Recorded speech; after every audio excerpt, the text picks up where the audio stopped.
Subong nga matugnaw ang tiyempo at balon kung ano ang mga ginaobra sa atong mga kapuso agud magpainit-init. Si John Sala nakatutok.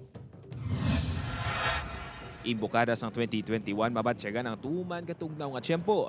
Gani luwas nga naka-face shield kag face mask ang mga tawo sa ila pagwa sa ila balay, halos tanan naka-jacket naman. Si Tatay Winston kung magtulog daw kasubo nga yara ini sa lugar nga may snow bangod pila kasampaw ang iya ginasuksok. Soksok sang malaba nga mga bayo ag largo.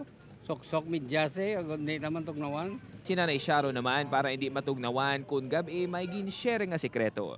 Usual lang ginaobra sang mag-asawa Ano ang usual na ginobra sa mag-asawa mo? Muli dahil charms. Pero paano pakigbatuan ang katugnawon kung ikaw ang nag-iisahanon kung kagabihon? Hindi mo ko kalabing-labing kay single parent ako.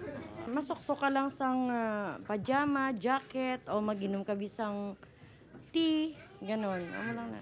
Kalabanan naman sa mga barako, mas gusto nga luwas sa ginakupaan sa gabi. May magapainit pagod mas magana mag-obra sa adlaw nga matugnaw. Dugan namin gaway, kondisyon gawa lawas mo.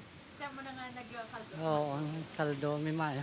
Suno sa pag-asa, kausa sang malamig nga temperatura ang hangin amihan nga posible mabatsyagan pa tubtob sa katapusan sang bulan sang Pebrero. Upod kay Sirido Rinduque, John Sala, Western Visayas.